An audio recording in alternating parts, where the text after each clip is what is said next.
I got a package here, Mr. Kensington. Is this Mr. Kensington? I'm looking for Mr. Kensington. Kensington Church. Hey guys, welcome to Christmas. I'm so glad that you guys are all here. I just got a lot of late night deliveries for today for all you late shoppers. But hey, as we have people trickling in, if you could stand up and scooch to the center of the row so they had a place to sit, that would be amazing. Well, I got to run. A lot of people got gifts. UPS.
Silent night, holy night, all is calm, all is bright. Silent night, holy night, Son of God, love's pure light, round the young virgin, mother and child, holy and feel so tender and mild. Sleep in heavenly peace.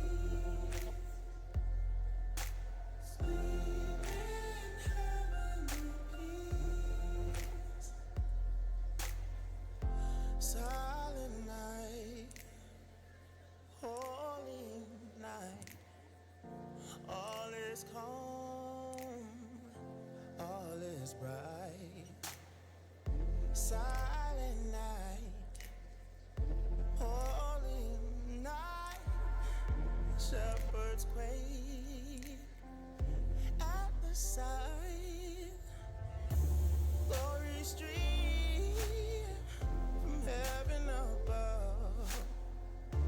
Heavenly hosts sing. Hallelujah. Sleep in heavenly peace. Sleep in heavenly peace. Sleep in heavenly peace.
I'm so excited. It's almost Christmas.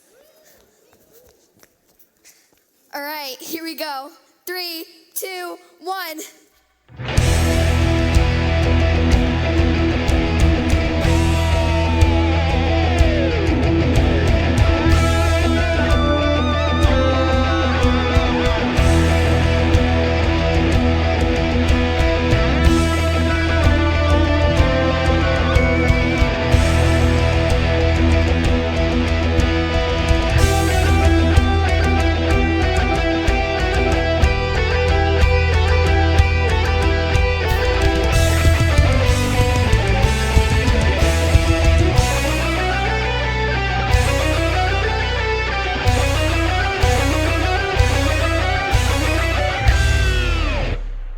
Lights, please.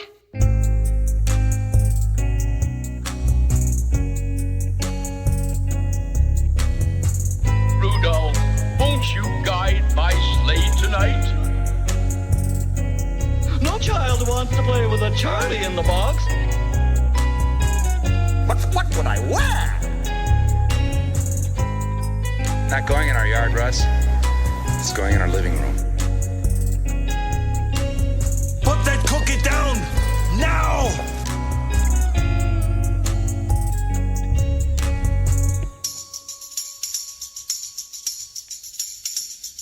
You'll shoot your eye out, kid.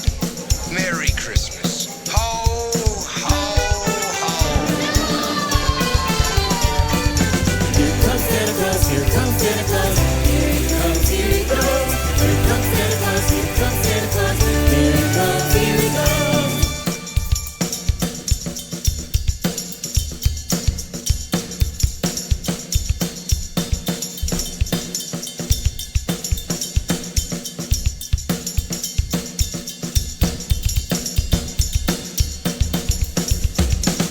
Does someone need a hug? I'm singing, I'm in a store, I'm singing. No singing is no fault. I'm singing, No, it's not. I'm singing, I didn't know you had elves working here. I'm singing. He's an angry elf. Yes, there is. We sing all the time, No, it's not. especially when we make toys. Toys. Toys. Especially when we make toys. Toys. Toys. Especially when we make toys. No, it's not.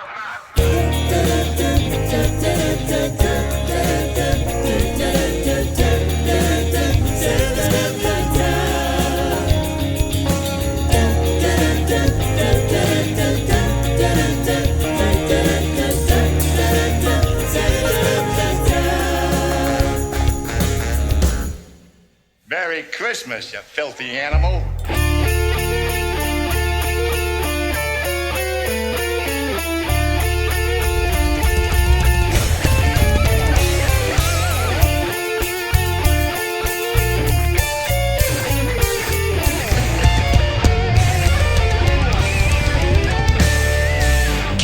Hello.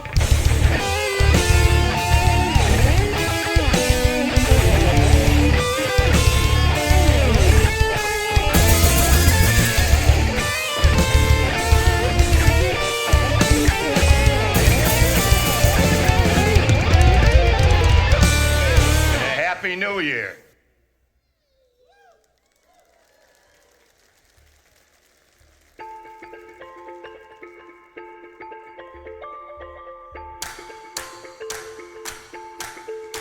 Said the night went to the little land. Do you see what I see? Way up in the sky, little land. Do you see what I see? A star, dancing in the night with a tail as big as a kite.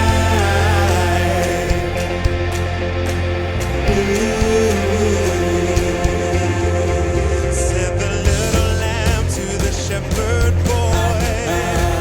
Do you hear what I hear? Oh,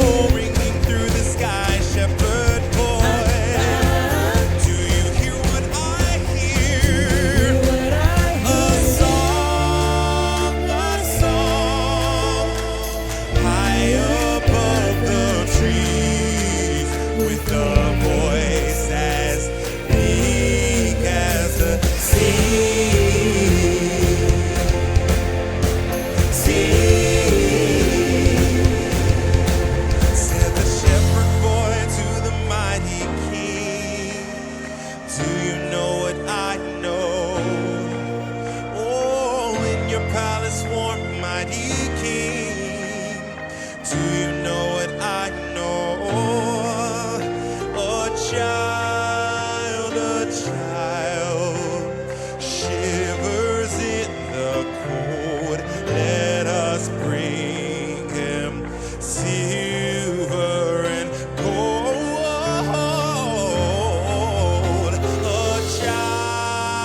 A child shivers in the cold. Let us bring him silver and gold.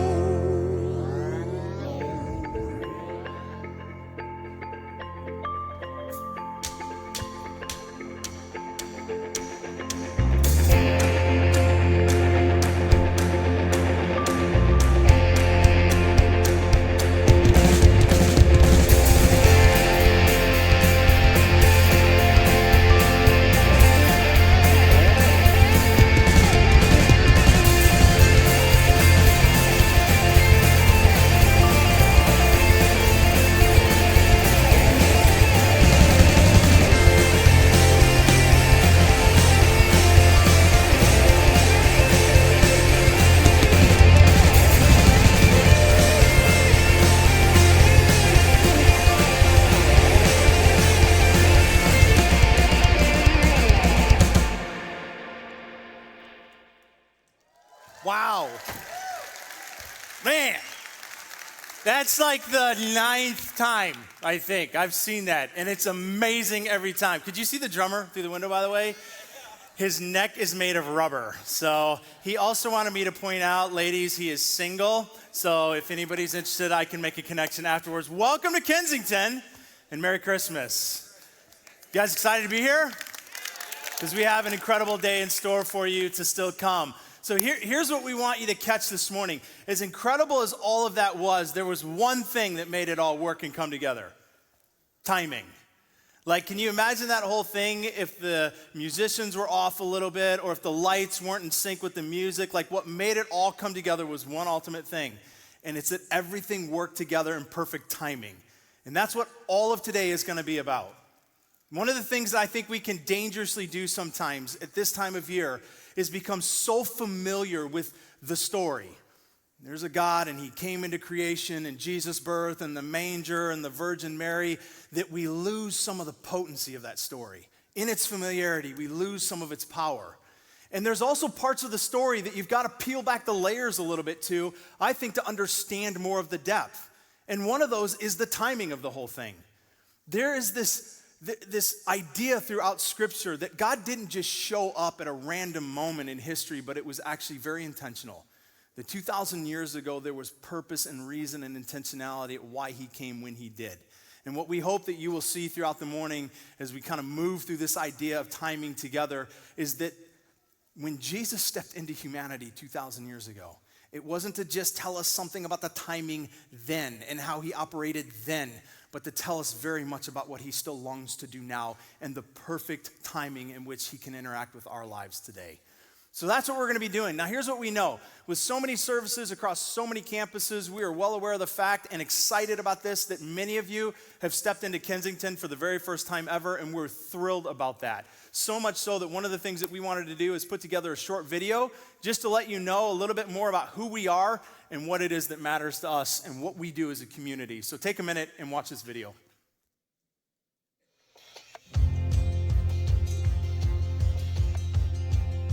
Hey, we're Kensington Church, a community of imperfect people with an obsession to see people transformed and mobilized by Jesus. We're not about rules, religion, or checking the boxes, but we're all about making an impact while chasing joy and not taking ourselves too seriously. Whether you've never been to church, or maybe you've been searching for a place to belong for ages, take a deep breath and know all you need to do is show up to a service. That's it. It doesn't matter if your life is in order or what your background looks like. Everyone is welcome through our doors, and everyone has a place here. When you show up at Kensington, you'll experience a practical message relevant to your life today, like how to navigate relationships and family, how to respond to cultural conversations, and how to become the person God has created you to be. We believe the Bible is more than a history book, a psychology text, or a scientific journal. We believe the Bible tells us who God is and his desires and plans for us. Our hope is that when you show up, you'll experience a healthy mix of inspiration, truth, and challenge. And while you're attending services, your kids are welcome to join K-Kids, where they learn about God and have tons of fun along the way. Once you're here at Kensington, you'll find lots of opportunities to get connected. Jump into a group, Bible study, or a course where your questions and doubts are welcomed. People meet in coffee shops and homes where lifelong relationships are formed. And when life gets tough, we have support groups to walk you through divorce, grief, and addiction. As counterintuitive as it sounds, our goal is to move you out of this place to impact your neighborhood, workplace, and even the world. We travel across the globe to love and care for people. We run for clean water. We fight for victims of human trafficking. We stand for the poor and the powerless. And we share the love of Jesus to people who've never heard it. Locally, we unite and empower groups of people to make a difference in the places and people they care about, like in under-resourced schools and the homeless community. We are so excited to see what God is going to do when you show up.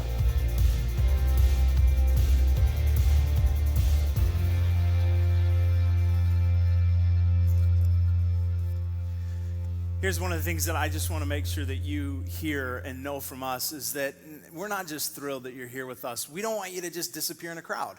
And I know that in a room this size and with this many people coming in and out throughout Christmas, it could be very easy to just disappear in the crowd. And maybe that's where you're at right now. Maybe you kind of do want to disappear.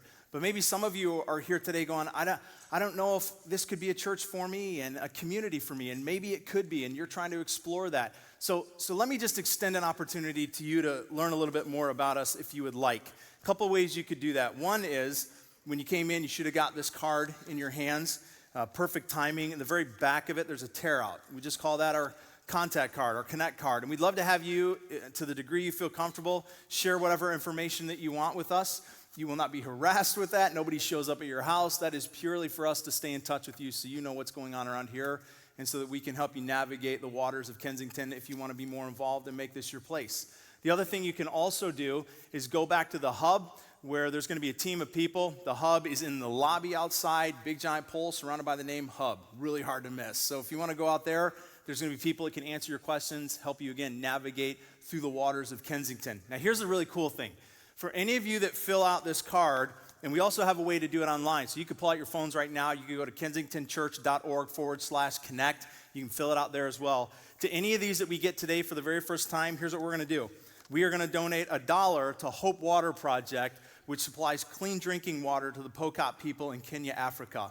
And here's what's awesome is we have already had the partnership with them that has allowed us to give just over $3 million to that effort and make sure that while we're all waking up tomorrow morning just thankful to have gifts and family around us, there are people that are going to wake up tomorrow morning and not have clean drinking water, and we're trying to do what we can do to make sure that that reality changes, and we're going to give you an opportunity to partner with that effort with us. So thank you in advance if you fill this out. Last thing I would just invite you to do, again, if you're just going, I don't know, man, maybe this could be a place for me.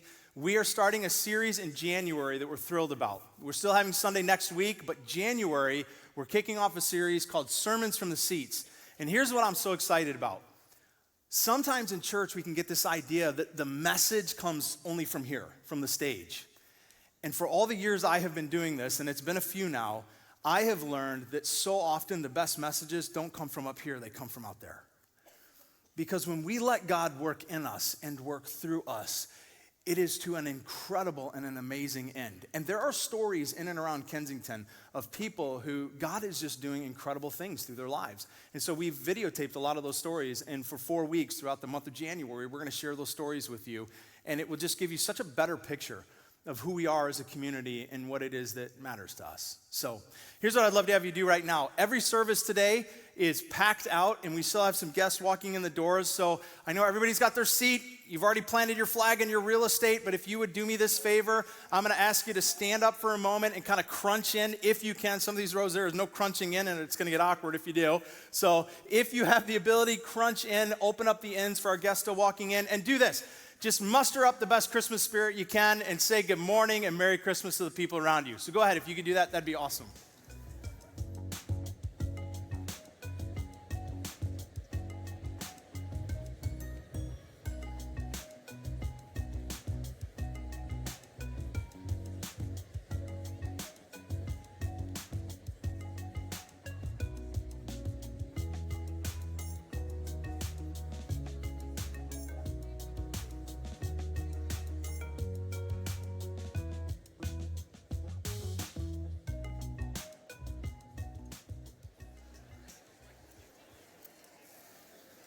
So for those of you I have not had the privilege of meeting personally yet, my name is Craig.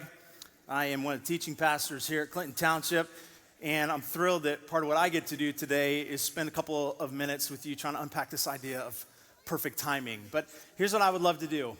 I would love to have you help me out a little bit and participate some and kind of give the message before I get a chance to give it to you. So if you're willing to help out a little bit, just say yes. Okay, great. 3 of you are going to help me. This is really good. Come on, 3 o'clock. Here's all I need you to do. I just need you to say 2 words out loud or phrases. Say timing is everything. There you go. When I was a kid, I remember Christmas Eve coming downstairs to try and see what all the noise downstairs was. Now, here's the deal. It was way too early for Santa to have arrived yet, but there was something going on. My mom and dad were down there. Grandma and grandpa were down there. I'm like, something is happening. And I remember coming down and catching my grandpa putting together the gift that I would get the next morning, which was a Lionel train set. Anybody get one of those? Like, yeah, woo, yeah, there you go. Those are awesome. That was like the gift to get when you were a kid for my age. So I remember the next morning doing the whole like surprise thing, like, oh, I got the Lionel train set.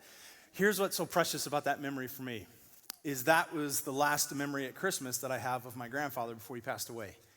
And it's not lost on me when we talk about timing, that had I come down 20 minutes earlier, or maybe even 20 minutes later, I probably would have missed that whole moment and missed that whole memory and not had one. And I can't think of any other memories at Christmas time with my grandfather but that one. Like, timing is everything. And it displays itself all over life, not just in moments that create nostalgia, but biologically. Like, literally right now, it is the timing of your beating heart that is the only reason that you're alive and sitting here. Timing is everything. It's also everything in relationships. Like, I'm gonna give you this one. Timing in relationships. And if you've started to tune out already, like, here's where you lean back in, especially you guys. This might be the whole reason you're here today. I'm gonna save a relationship you may damage. You ready? If your wife ever says to you, does this make me look fat? Listen to me. The timing in which you answer that is crucial. You hesitate a fraction of a second too long to say no, you are a dead man. And just grab your pillow and go to the couch. Don't even try to restore that moment. Timing is?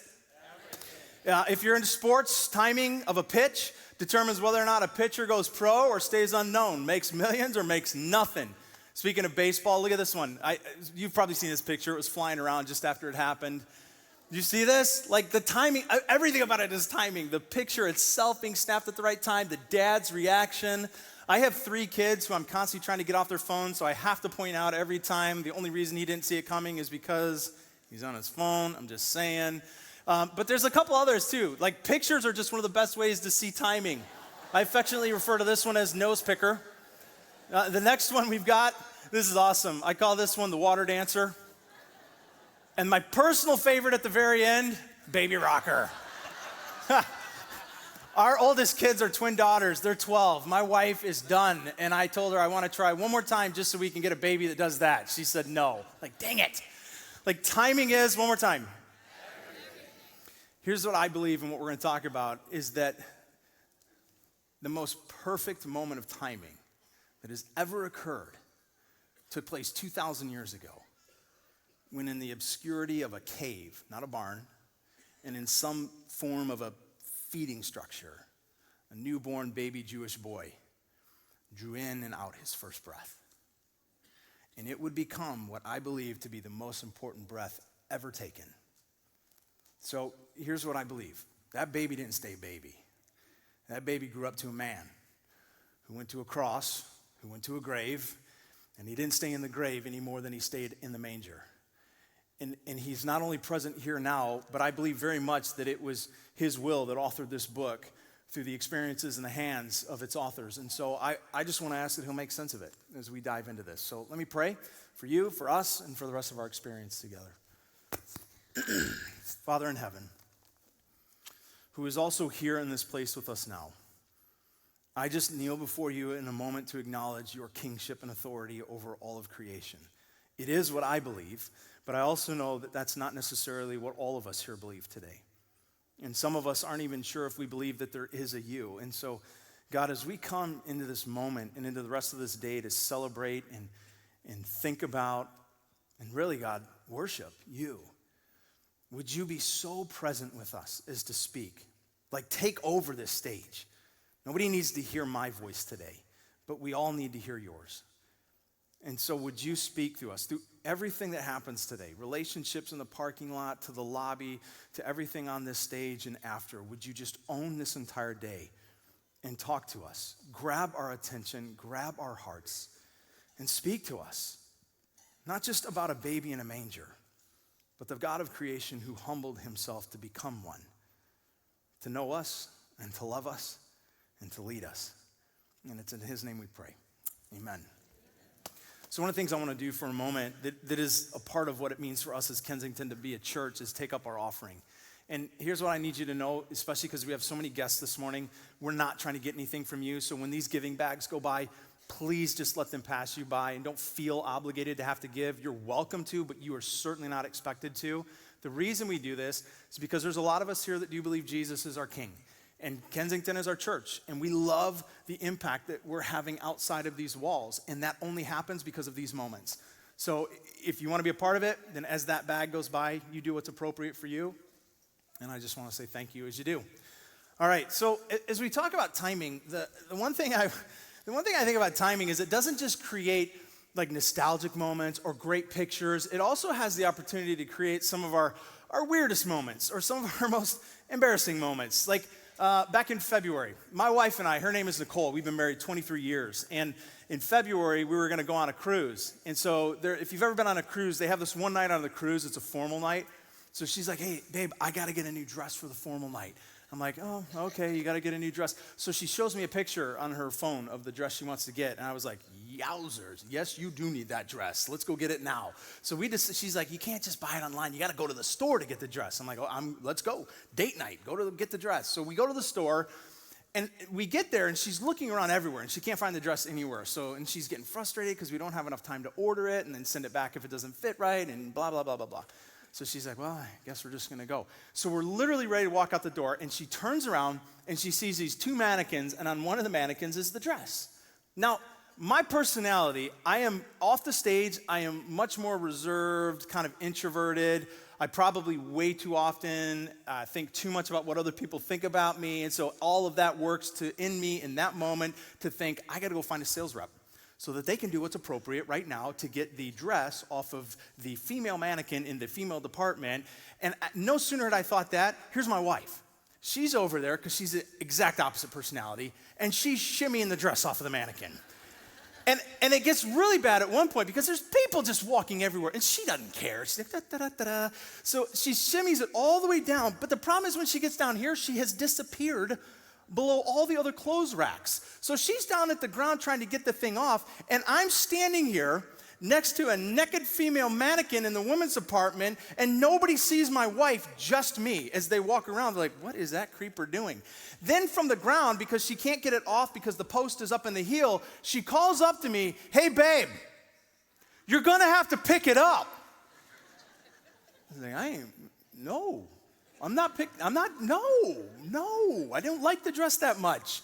And she's like, honey, pick it up. And we start arguing. I'm like, no, I'm not touching. There's people around. I'm not touching the mannequin. They can't see you. And then she does like the wife voice. She's like, pick it up. Yes, ma'am. I will pick up the mannequin, ma'am. So I go over to it, and I grab it around the waist, and I go to pick it up. And it was light, but it was a little heavier than I had expected. So I wait to make sure nobody's around before I get over to it. I'm like, okay. And it was like, it was perfect timing. Like, it was almost like the store emptied. I'm like, yes, my moment. Grab the mannequin, lift it up. But the weight that I didn't anticipate made the whole thing slide from a waist to the chest in my hands. And now I'm holding it in a very awkward position. And I'm looking her in the eyes. And I'm like, hey, honey, come on. And I kid you not, of course, at that moment is when a mom comes walking around the corner with her little girl. Horrified, I can't even imagine what she's thinking, covers her daughter's eyes and turns around and leaves. And I'm like, you've got to be kidding. I'm just waiting for one of these services for somebody in the room to go, I knew I recognized you, you creeper. Like, timing is... And that's one of the reasons why, at least at a surface level, I think the story of Jesus' birth, if I'm being honest with you, it just seems off. Like the timing seems off. The book of Matthew records the details that lead up to the birth this way. Matthew 1, verse 18. This is how the birth of Jesus, the Messiah, came about. His mother Mary was pledged to be married to Joseph. But before they came together, she was found to be pregnant through the Holy Spirit. And because Joseph, her husband, was faithful to the law and yet did not want to expose her. Now, I just want to dial in on those three words for a minute. Because those three words, I'm convinced for some of you, that's your reality right now. Did not want. Did not want. Some of you are sitting in a situation in life right now that you did not want. A moment that you did not want. A brokenness you did not want. A sickness you did not want. There's some of you in this room that right now you would go, yeah, I got things in my life right now that this isn't what I pictured. I did not want. You realize the very first Christmas began with a moment like this for Joseph, where life went a completely different direction than he wanted it to go. He did not want to expose her to public disgrace, so he had in mind to divorce her quietly. But after he had considered this, an angel of the Lord appeared to him in a dream and said, Joseph, son of David, do not be afraid to take Mary home as your wife, because what is conceived in her is from the Holy Spirit. And she will give birth to a son, and you are to give him the name Jesus, because he will save his people from their sins. On surface level, everything about the timing of this seems wrong. It doesn't seem intentional. It certainly doesn't seem perfect.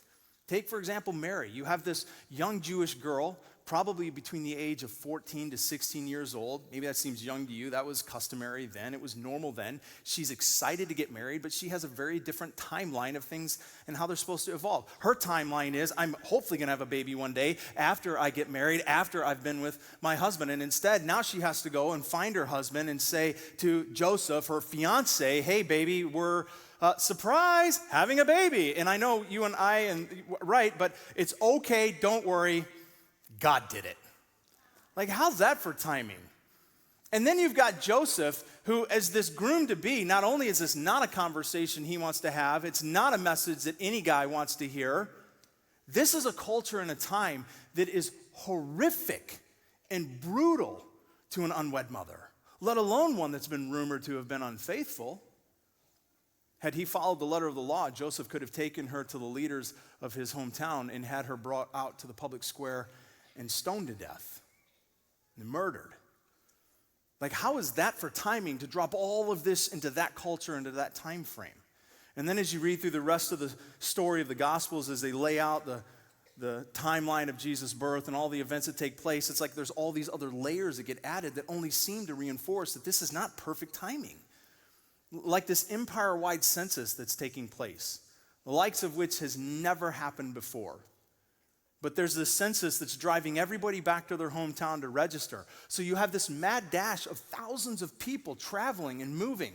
Like, I don't know if you've ever had to travel at the tail end of a pregnancy, but according to my wife, it is not comfortable. Now imagine having to do that largely on foot or on the back of an animal. Like, how is that for timing? Like, none of that seems to work. And then Bethlehem, being their destination, is a very small town.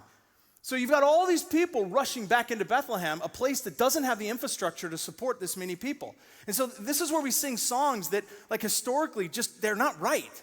Like Silent Night, Holy Night. It was a holy night for sure, but it wasn't a silent night. It was a mad dash of insanity to find a room. It probably looked much more like Walmart on Black Friday than anything silent and peaceful. It was just insane. Again, how's that for timing? And how is that perfect timing? And then you have this regional leader named Herod, a guy who was so insecure and so corrupt that the name king given to anyone else just wasn't going to fly. And so this is where you have entering into history the death order that instructed his soldiers to take the lives of every 2-year-old infant boy, rumored to have been born around the same time and location of Jesus. Like, imagine this. This literally means that there was a point in history where the first Christmas, the experience of the first Christmas for some families, was that armed guards kicked in their front door and dragged their toddler out to the front yard and took his life. Like, how is that for timing? And for some of you, you might go, yeah, you know what? All that does is reinforce what I already believe about God, which is, if there is one, he does have bad timing. Because what I know is true about all of us, and this has nothing to do with what you think about Jesus or his existence as God, is that all of us, just by nature of being human, have experienced moments in life where life just didn't go the way that we wanted, and things were overwhelming, and we needed some kind of help, whether from a friend or a resource or something or someone. And in those moments, some of us in this room, we turned to God. And some of us in those moments would say, he helped me. But I'm convinced that there's others of us in this room that we had a moment and we turned to God and he never showed up. It's like he was so late to the party that it didn't matter, or he was totally MIA. Maybe it was a job that you couldn't afford to lose and you're like, not this one, God, not this one, and you lost it. Or a job you needed and the call never came. Or a call from a doctor that nobody ever wants to get and there's never a good time, but for you it came at distinctly the wrong time. Maybe a marriage that felt like it was going under. And you're like, all right, if you're there, I could really use some help. And it just felt like it all fell on deaf ears. And I think this is one of the reasons why the Bible speaks so much about time and timing, and God's entrance into our time with his perfect timing. One of those places is in the Old Testament part of the Bible in a book called Ecclesiastes, where the author, he writes so much about God's work in time. In chapter 3, verse 1, this is what he says. There's a time for everything and a season for every activity under the heavens. If you go down to verse 11, he says this. He has made everything beautiful in its time. He's made how much beautiful? What do you say? Everything beautiful in its time. And he has also set eternity into the human heart. Now, what would be easy to just conclude is, okay, God, if he exists, has the ability to make beautiful things beautiful, good things beautiful. But he says, no. I have the ability to make everything beautiful. That's every broken moment, every abuse, every hurt, every tear, every dream that never came true. I can make it all beautiful. And some of you might go, yeah, well, there's stuff in my life that doesn't look very beautiful. In his time. In his time. There's even a place in a book in the Bible called Galatians where the Apostle Paul writes specifically about the timing of God's entrance into humanity and what made it so unique. Paul says this, chapter 4, verse 4 of Galatians. But when the set time had fully come, and I love the phrase set time because he's saying, listen, it wasn't random. It wasn't just like, now seems good. That there was a moment where God predetermined there is a day, and on that day it will be the right time to enter into creation. On the set time, and when it had fully come, God sent his son, born of a woman and born under the law. And then he tells us not just that he came at the perfect time, but why he came at the perfect time. To redeem those under the law, that we might receive adoption to sonship, adoption to his family. And as you read throughout the Bible, you get at least 800 other times where this issue of time and timing and seasons is talked about. I think God's trying to tell us something. But then if you have just even a little bit of understanding, you can look this up anywhere, including even online, of the Greek language that this part of the Bible was originally written in, it gets even deeper and richer and fuller. Because the Greeks didn't use just one word for time. They had multiple words. And two of those words are found right here in this one verse. And when you understand that, you start to see, holy smokes, God is telling us not just that he does things on time, but that as he does them on time, it's the right time and it's perfect timing, even when it doesn't seem like it. The two words that are at play here in this one verse are the words chronos, which is where we get the word chronology. So think like literally the ticking down of your watch. 1, 2, 3, 4, 5. And then kairos. Now, they're both references to time, but two different experiences of time. For example, on the screen, side by side, chronos speaks to the quantity of time, which we know is always decreasing. Every second you lose, you do not get back. That's chronos time. As you sit in this room, you're literally losing seconds. They're just going away. You're not going to get them back. But here's the difference with kairos. It speaks to the quality of time, which means that even as the clock ticks down, the experience of the ticking down moments can be so rich that it increases. So as your seconds and moments are leaving you right now sitting in the room, our hope is by the time you're done, you will have experienced something that while your minutes left, the time got better. The time got richer. That's the increase. Chronos is measured in minutes, where kairos is measured in moments. One is finite, where kairos is infinite. Here's what one author says about it. I love this. I'm going to just read it to you. Kairos moments are the experiences that let us glimpse the other side and peek into eternity. Moments where the mortal and immortal, the secular and the sacred, all beautifully and perfectly collide together. So here's a question that has driven us into this whole experience that we've called perfect timing. Why was 2,000 years ago perfect timing? Why was that this kairos moment where God looked at the map of history and time and went, not there, but here? Why not 500 years earlier? Why not 500 years from now? Why then, through that specific set of circumstances, to that specific culture in that specific region? I think if the Bible says he came at the perfect time, it's a question worth asking and one that even demands some kind of an answer. And as you pull back and look historically at what was taking place, what's fascinating is I think there is answer as to why, with what was happening globally, it actually was an absolutely perfect time for God to step into creation. So watch this video that we put together for you. December 25th is one of the most well-known dates around the world, Christmas Day, the day that Jesus was born. Now about that, Jesus was not actually born on December 25th. No one knows the exact date he was born, but the best educated guess we have is sometime in September. I mean, can you imagine celebrating Christmas before the leaves even fall? Most of the holiday music would have to be rewritten. But the actual day and time Jesus was born is not nearly as important as the timing of Jesus' arrival. So let's back it up a millennium or so. From 1700 to 1300 BCE, the Israelites are enduring 400 years of slavery and cry out for a savior. God gives them Moses. Great guy, did a ton of incredible things, but Moses is not the Messiah. The timing wasn't right. From 1000 to 930 BCE, the people begged God for a king, so God gave them one. Wrong king. That's better. King Saul. Didn't work out so well.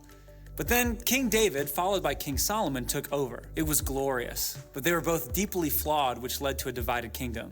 The timing wasn't right. From 586 to 538 BCE, the Israelites are captured into slavery by the Babylonians, and they cry out for a savior.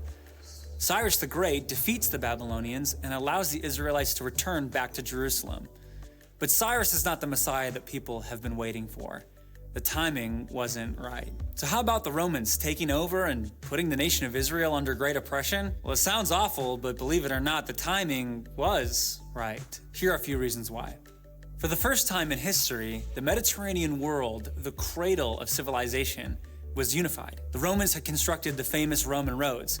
You know, like the saying goes, all roads lead to Rome. So this allowed messengers to travel safely with news and ideas. Ships, too, had come of age. Several nations shared the highway that the Mediterranean Sea had become. This was yet another means for the message of Christ to spread far and wide. There's also this thing called the Pax Romana, the Roman peace that had lasted over 200 years. So Jesus was born when this began, and it meant a relatively calm environment for his arrival. The Romans were permissive about religions as long as there wasn't any trouble, and the Jews had paid a nice little tax. Stability and relative tolerance opened the world to the spread of a new idea. Roads and shipping lanes made it happen quickly and efficiently. But there was another key factor: language. For many years, people almost everywhere continued to speak Greek.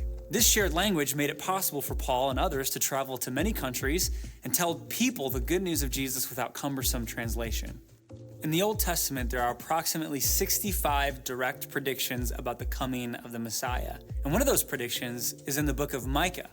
And it said that the Messiah would be born in Bethlehem, which sounds great and all, but Joseph and Mary were in Nazareth 70 miles away. So here's what happened. Caesar Augustus started this thing called the Beatification Program. Basically, he wanted statues of himself all over Rome. And the program needed money, and the best way to get money was to tax the people. Caesar issues this decree that a census should be taken of the entire Roman world, so that more people in the books, more people paying taxes. So everyone went to their own town to register. So Bethlehem was the birthplace of Joseph's father. And so Joseph and Mary needed to head to Bethlehem, arriving just in time for the birth of Jesus. Like the gears of a small Swiss watch, God orchestrated all of it. Governments, travel, arrogant leaders, prophecies, and even taxes. God maneuvered all of them perfectly over thousands of years for this one event. It was perfect timing. Seriously, the timing of Jesus' birth was anything but random. It literally was perfect. Now, here's the thing, though. I don't think God is into the business of just teaching us what he's done historically. He shows us what he's done historically to tell us what he still does today. What he did for others to tell us what he still longs to do for us. So here's what I'm convinced. Part of the Christmas message is this. He didn't just come at the perfect time 2,000 years ago. He longs to show up in your life at the perfect time, in your chaos, in your moments, in your frustrations. And I won't pretend to know what it is that you're going through for some of you, or what's on the horizon for others of you. Nor will I pretend to understand why God may for some of you pause or pace himself differently to come to you. But I do know this. He longs to show up, and when he does, it will be at the perfect time. When we were kids growing up, one of the family to-do things that we would do every summer was go to this place in Canada called Point Pelee, this big beach that we would go hang out at. And when you're a kid, the waves just seemed massive, and probably today they're not massive, but that's my memory, these big waves and beach. And I remember this one time going out there, and it was cold water, so my dad and I were the only ones that were knuckleheaded enough to go out into the water.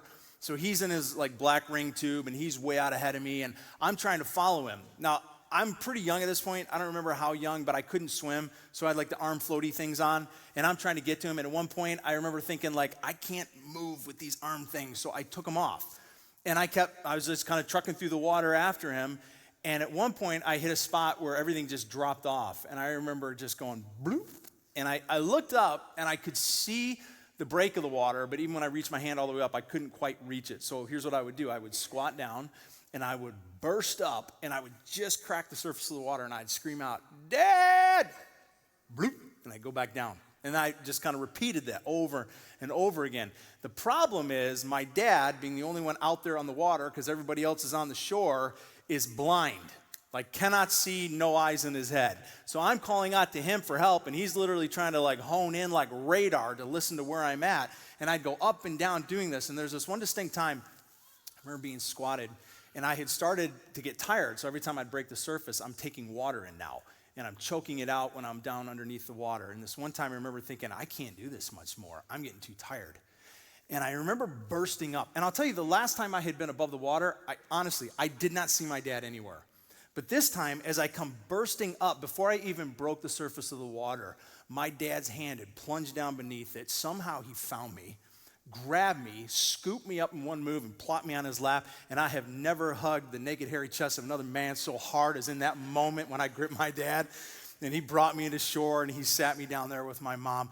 Now, I'll tell you, I could look at a story like that and go, man, the perfect time would have been moments earlier. But you know what? My dad showed up right when I needed him to. His timing was perfect because I didn't have much more in me. God's timing is perfect. And one of the people in the Bible that I love is David. We talked about him on the screen. He was king of Israel, but he also wrote the largest book in the Bible that I think for years has probably, in all honesty, been one of my favorite books. And one of the reasons it's one of my favorite books is because of just the humanness that David writes with. David was an author and a singer and a musician and a king. He was fiercely devoted to Jesus, but also had lots of questions and frustrations. And all of that comes out in the Psalms. And there are moments where in certain places as he pens out the Psalms, he's literally pouring out his angst and frustration, his questions, his doubts, some at life in general, some even directed right to God. And then literally in the very next verses there are moments where he also, in the midst of those frustrations, will then pen words of deep, abiding hope and trust in the strength and in the ability of God to take the most broken minutes and turn them into incredible moments. And what I love so much about David's ability to do that is that's me. And that's probably you. I've never met anybody that just perfectly gets it with God. If you're sitting out there and you think that that's what walking with God or believing in Jesus is you just got to have no questions anymore, no doubts, and it's got to all make sense and you only ever trust him. No.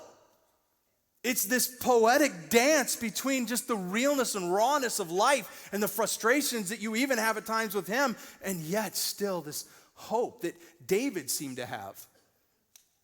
This choice that he would make, that regardless of whatever situation he found himself facing, he would turn his focus to a truth that was bigger than anything he was in the middle of. And that truth is simply this: Sometimes when it feels like God was absent, the minute you needed him, here's the truth, he was there. He was there creating the moment that would have the power to transform you if you let him. One of the stories that we want you to hear this morning before we're done together is a story we put into a video, and it's going to be on the screen in a minute, of a man named Joe. Joe goes to Kensington here and has this unbelievable story of a life with so many broken minutes along the way, and how recently in the last few years he just had this incredible opportunity where God spoke into his life through other people and other situations and helped him begin to realize that never did he abandon him. But even in his broken minutes, he was there trying to transform it into a holy, sacred moment. Meet Joe.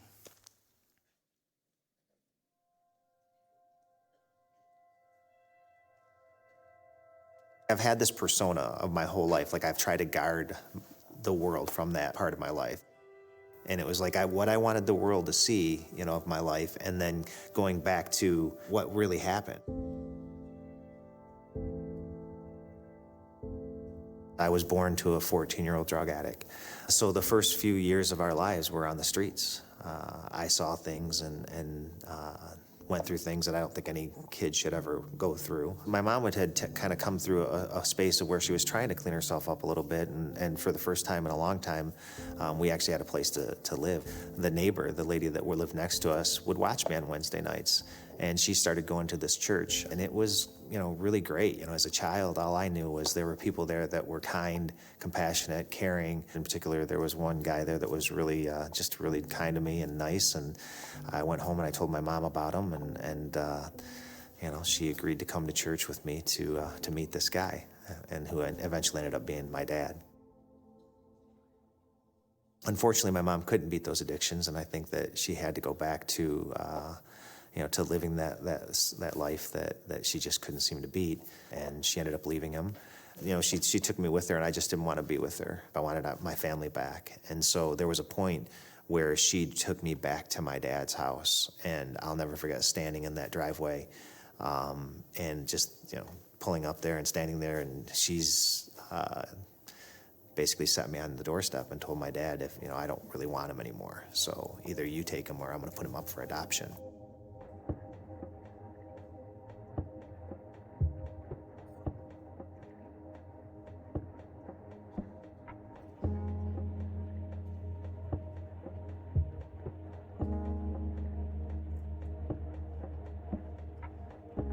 It got to the point where I couldn't amass enough things to feel whole. It's like I'd get a suite here, or a suite at a venue, the Lions, or at Michigan Stadium, or the Auburn Hills, the Pistons. And I remember vividly standing out on this suite and watching a basketball game.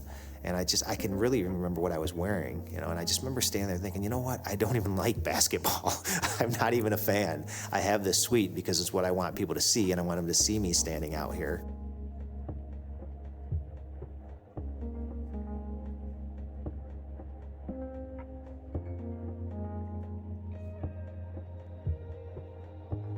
One night I came home from work, and I had just finished a long day. I was tired, exhausted, and it just kind of hit me. It hit me almost like a ton of bricks, like something fell on me. And I kind of fell to my knees, and I actually ended up on the ground in a fetal position. And I know that the Holy Spirit was breaking me at that point. And I just couldn't do it anymore. I know that I couldn't do it anymore on my own. I was convicted that I had been chasing all the wrong things, and just not on God's path, and not on what He wanted for me in my life. I was a strong guy. I was a powerful entrepreneur, and to be curled up on the closet floor was humbling. I had started attending church again on a regular basis, and eventually met my wife. So as our journey here at Kensington continued, we got more involved, my wife and I did. One of the directors here came to me and offered me the opportunity to get into the LIVE training, which was absolutely amazing. It was just a great journey of finding out where God is in your journey and where he wants you to move out to. In one particular exercise, we were to go back to the time where we first felt any worthlessness. For me, it was the worthlessness. When would I feel worthless for one of the first times in my life? And I thought back to that time when my mom dropped me off at my dad's house. The second part of the exercise was that you zoom out of it now and see, where was Jesus in that moment? Or how did he lift you out of that moment? I remember zooming back and putting myself back in that situation, and instead of my mom grabbing me by my shoulders, I saw Jesus grabbing me by my shoulders. And he put me on that step. And he said, take care of my son. Just take care of him. I'm going to take him from this situation. He's not going back to it. And I'm going to put him in a situation that I can use him later. All those times in my life, as I look back, of those bad situations, and then to zoom out and see where he was in it. It's amazing. He's there. He's never, ever left me. Consequently, as I've gone through this faith journey, and quite frankly, there's just been some business decisions too that have taken me to the point of not being an owner anymore. I got out of my last dealership, and I didn't know where God was really pointing me. I took some time to really think about that and pray on that and reflect a lot on it. So I got approached by a friend of mine to go and visit a group over on the west side of the state, and really wasn't looking for a job at the time. I remember meeting with them afterwards, and one of the owners asked me, he said, so what's next? What do you want to do with your career? Where, it was almost like an interview, so to speak. And I said, you know what? I just want to advance God's kingdom. I remember driving home, and I'm talking to my wife on the phone, and she asked me, so how'd it go? How do you think it went? And I said, well, I don't know. I don't think they really heard what they wanted to hear from me, but it's okay, So I was at peace with it, and I remember getting home and talking to them later, and they're like, yeah, they'd like you to come help us out. So, like, really? I thought I blew that one. I'm a director with their company now. I've taken over a pretty big role in their company. God has just completely put people in my path for me to be able to tell my story. I've been able to witness and advance God's kingdom and talk about the things that I've gone through and the pitfalls that I fell into in my career. But I think when you step back and you really look at where you are in any of those situations, if we're sitting here today, we're probably on our way, or at least we're in a safe place. And I think whatever situation you're in, he's lifted you out of it and he sat you right here.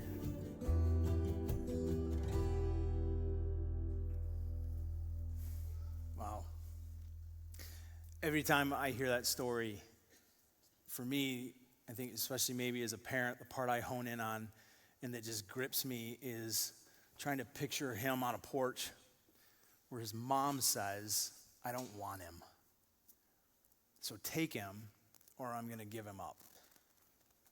Like, I have 3 kids. My oldest was actually here for a couple of the services this morning, and I think he has since left, at least according to the app that I stalk him with. He's not here anymore. And I remember when he was first born, and you know this as a parent too, like that second, I would have given my life for him.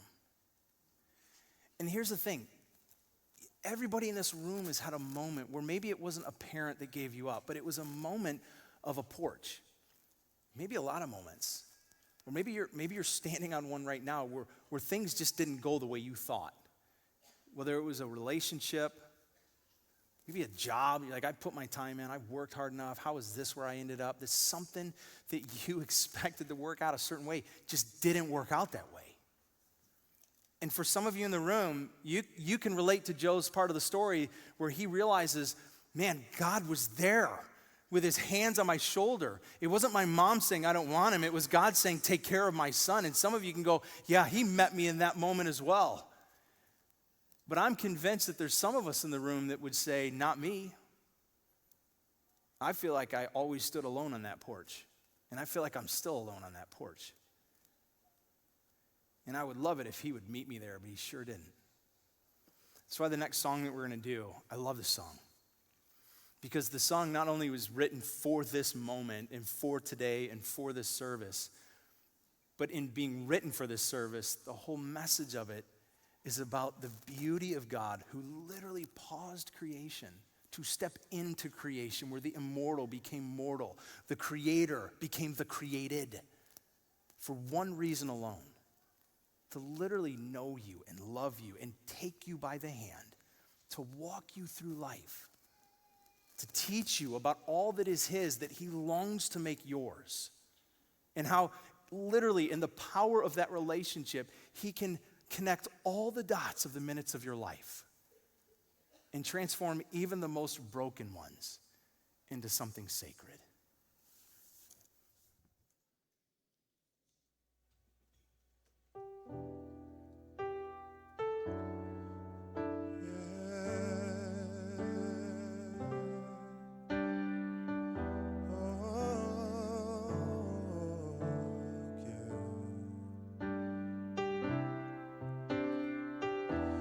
Before I met you, my whole world was a combination of events without cause, wandering in a direction that I could not find.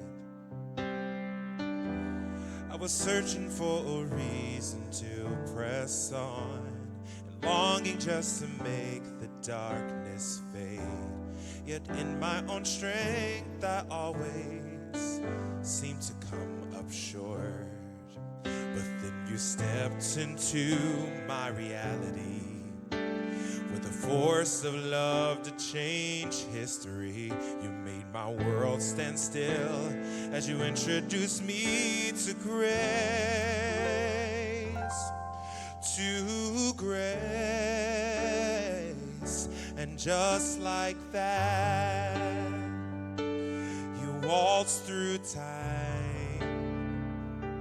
You take my hand, show me what's yours, and make it mine. You free my soul, you call me your own. You know exactly how to make life beautiful. You're beautiful.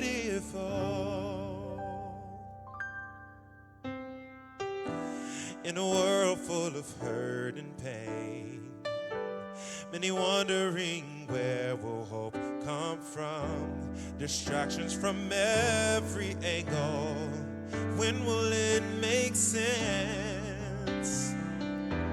My chaos is at its highest, while my joy seems to reach its lowest point. I'm tethered to the weight of worry with no escape inside. But then you stepped into my reality with the force of love to change history. You made my world stand still as you introduced me to grace. To grace.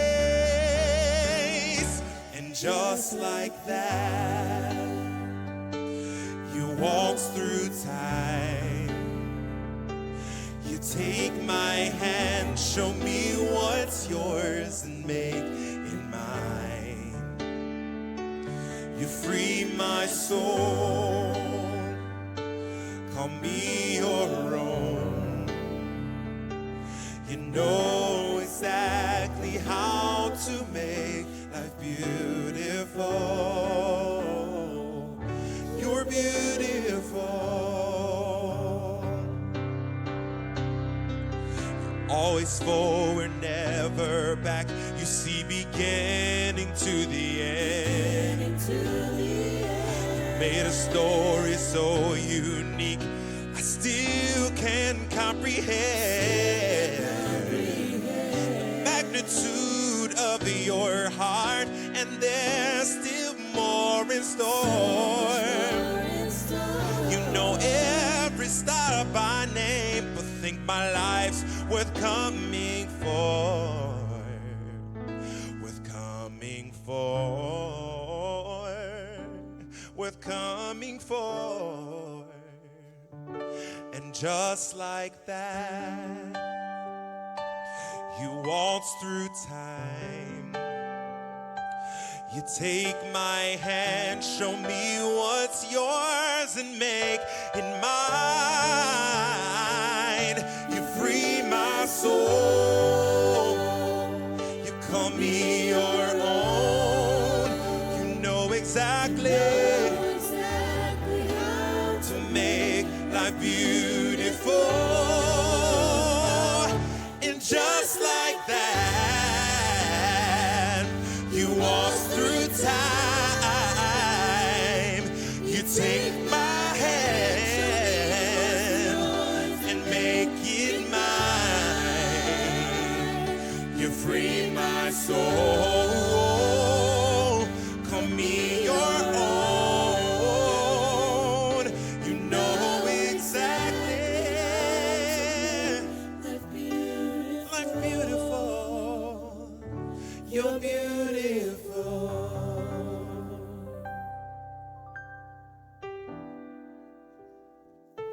In those days, Caesar Augustus made a law. It required that a list be made of everyone in the whole Roman world. It was the first time a list was made of people while Quirinius was governor of Syria. Everyone went to their own town to be listed, so Joseph went also. He went from the town of Nazareth in Galilee to Judea. That is where Bethlehem, the town of David, was. Joseph went there because he belonged to the family line of David. He went there with Mary to be listed. Mary was engaged to him. She was expecting a baby. While Joseph and Mary were there, the time came for the child to be born. She gave birth to her first baby. It was a boy. She wrapped him in large strips of cloth and placed him in a manger. That's because there was no guest room where they could stay. There were shepherds living out in the fields nearby. It was night, and they were taking care of their sheep. And an angel of the Lord appeared to them, and the glory of the Lord shone around them. They were terrified, but an angel said to them, "Do not be afraid. I bring you good news. It will bring great joy for all the people. Today in the town of David, a Savior has been born to you. He is the Messiah, the Lord. Here is how you know I'm telling you the truth. You will find the baby wrapped in strips of cloth and lying in a manger." Suddenly, a large group of angels from heaven also appeared. They were praising God, and they said, "May glory be given to God in the highest heaven, and may peace be given to those who he is pleased with on earth." The angels left and went into heaven. Then the shepherds said to one another, "Let's go to Bethlehem. Let's see this thing that has happened, which the Lord has told us about." So they hurried off and found Mary and Joseph and the baby. The baby was lying in a manger. After the shepherds had seen him, they told everyone. They reported what the angel had said about this child. All who heard were amazed at what the shepherds had said to them. But Mary kept all these things like a secret treasure in her heart. She thought about them over and over. The shepherds returned. They gave glory and praise to God. Everything they had seen and heard was just as they had been told. And just like that, you walk through time. You take my hand, show me what's yours, and make it mine. You free my soul, call me your own. You know exactly how to make life beautiful. You're beautiful.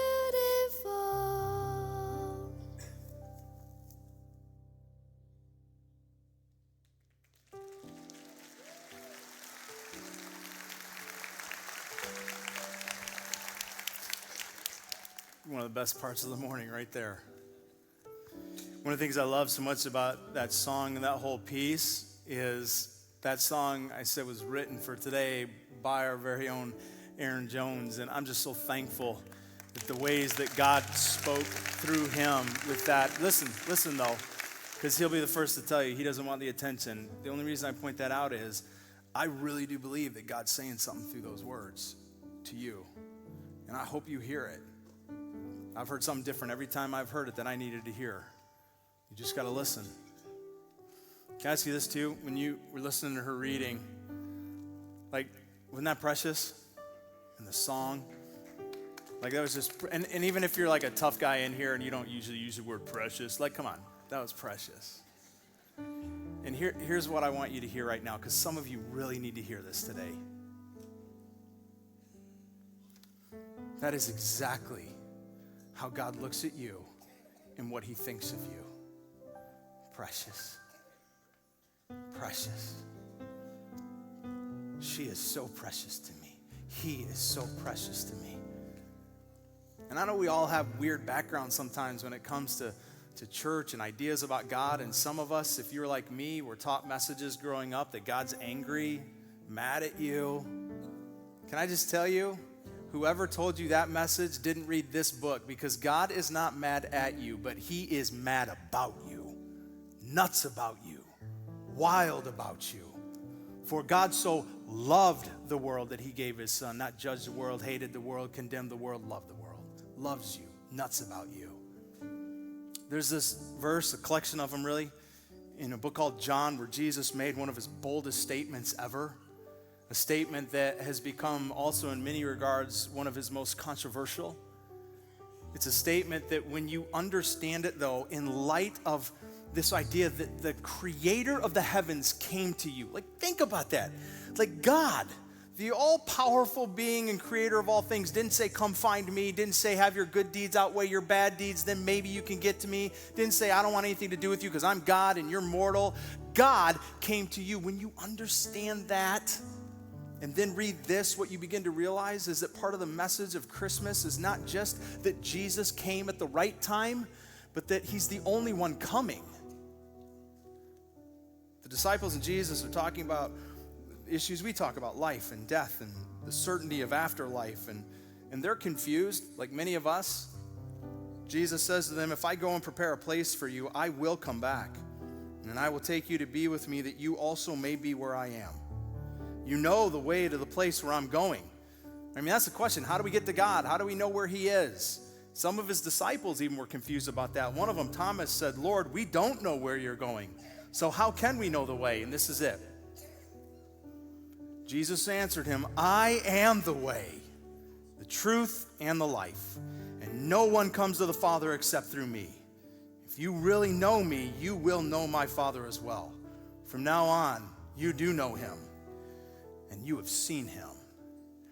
Like, in our culture and world where we love to kind of approach faith in God in a very pluralistic way, you know, anything gets you there, any road leads you there, any belief gets you to God, this is not a popular idea.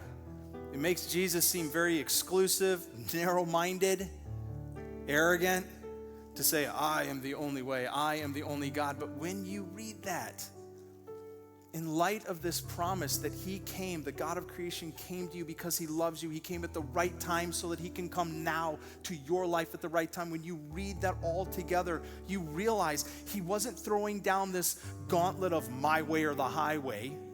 What he was literally saying is, listen, you can look as far as you want for help. Whether that's help from a problem, whether that's for a sense of identity and purpose and security, you can look on any porch you want. You can scan the waters to the horizon. And I'm telling you this, there's no one else coming, but I came. And I will come for you and to you again and again and again and again. Not as a baby, but now as triumphant king who will try to intervene into your life. Not to take control in a dominant way, but in a gentle, fatherly way that says, I waltz through time to hold your hand, so take mine. Listen, some of you think you came here today because a friend invited you or because you just decided to come. Can I tell you, I don't believe that's the case. I believe you are not here by coincidence. You are here by divine appointment. And God has been after trying to introduce himself to you your entire life. And there is no better moment than right here, right now, today, to say yes to Jesus. You go, man, I got a lot of questions. So do I. I got a lot of junk in my life. So do all of we. But if you could muster up enough faith this morning to say, okay, I don't have it all figured out, but I will choose to believe there's a God. It's Jesus. He died, he rose, and he's coming again. Then I want to invite you to pray a prayer with me, to acknowledge that to him, in an agreement to say, I want to take your hand as you extend it to me. And there's nothing magical about these words or this prayer. You won't find it in the Bible. It's literally just a heartfelt moment of me trying to put into words what I hope will be your words offered to him. So if that's your desire, you want to do that, then just do this with me. As I pray, would you just pray out loud with me? And to all of us, can we kind of honor the sacredness of a moment like this and just kind of close your eyes and maybe even bow your heads if you would. And for those of you saying, I want to take his hand, would you pray this with me out loud as I pray out loud? Dear God in heaven, and here on earth below, I believe, Jesus, that you came for me, died for me, rose for me, and are coming again for me. I offer you my life because you gave me yours. Lead me to learn how to walk with you in your love. In Jesus' name, amen. You might go, that's it? There's not more? There's a lot more that you'll eventually say to him and that he longs to say to you, but that's where it begins. And here's the power of this moment. We're going to light our candles now. I love this moment, and even more so right now because of this. The Bible tells us that in the beginning was the Word, and the Word was God, and that God, Jesus, who entered into humanity, was literally the light of the world. So here's what we believe happened. 2,000 years ago, a single light entered into the world that was the light of the world that created the world. And then that light first passed to a 14-year-old Jewish girl. And then she passed it to her husband. And then that went on to disciples and to others and to others. And literally that light has transcended time and space over the course of 2,000 years to be here right now in this moment. And to those of you that just prayed that prayer, it's not a light that's just here in the moment. It is in you.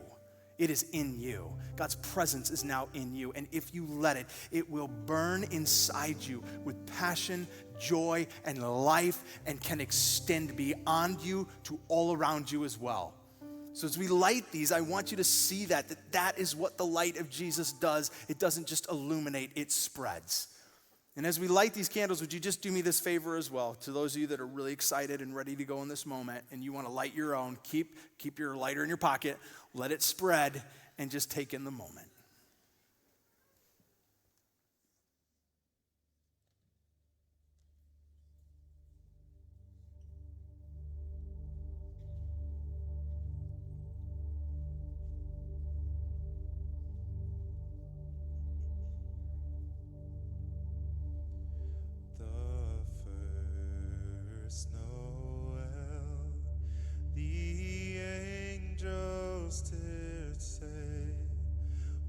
To certain poor shepherds in fields where they lay, in fields where they lay, keeping their sheep on a cold winter's night that was so deep.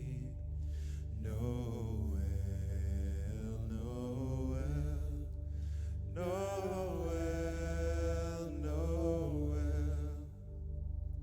born is the King of Israel.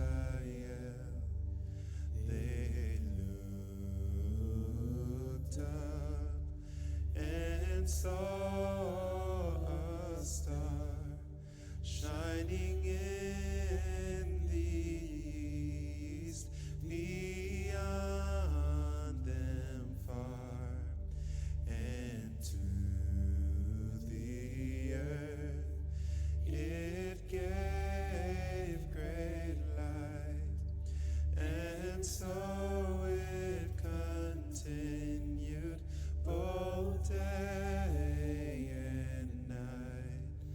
Noel,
Savior is born.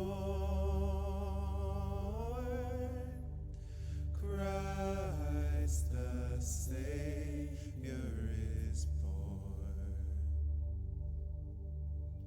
Silent night, holy night, Son of God, love's pure light, radiant beams from thy holy face. With the dawn of redeeming grace, Jesus, Lord, at thy birth. Jesus, Lord, at thy birth.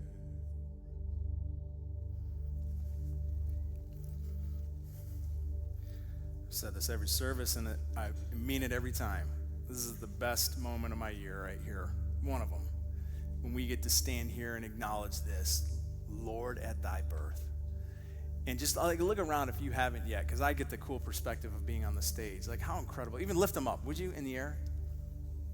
Not a light on in that room, but you can see everything. Because this is what the light of Jesus does. It illuminates and pushes out the darkness.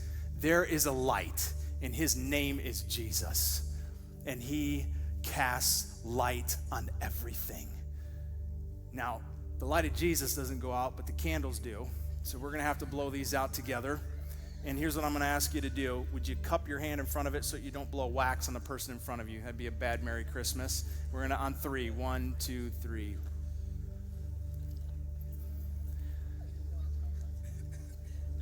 There is probably no better way to end a service like this than with the song Joy to the World.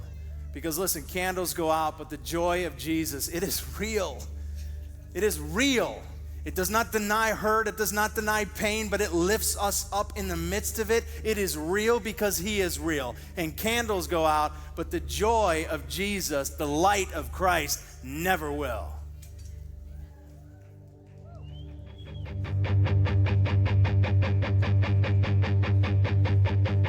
Joy to the world, the Lord is come. Let earth receive her King. Let every heart prepare him room, and heaven and nature sing, and heaven and nature sing, and heaven and heaven and nature sing.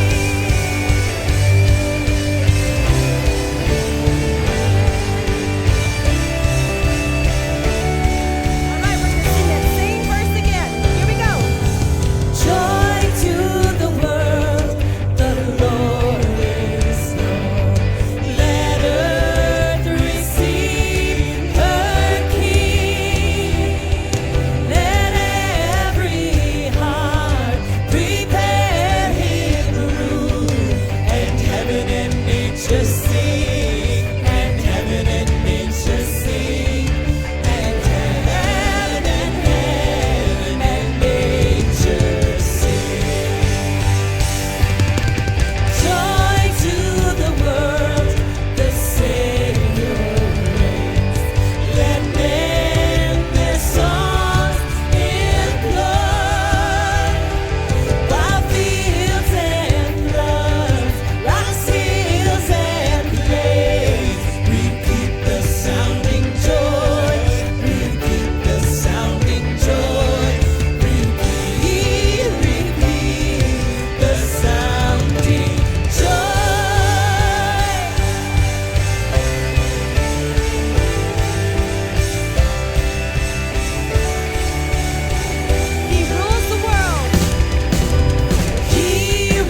head, I sound that good too. Then I sing out loud, and everybody asks me to stop.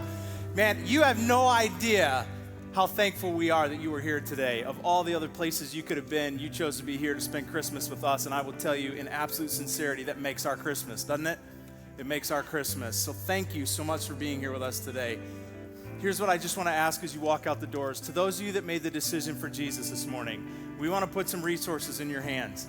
And we have these bags here. There's some that are going to be up here at the front with people that can hand them to you, and there's also some out at the hub that I talked about, where there's people that can put them in your hands there as well.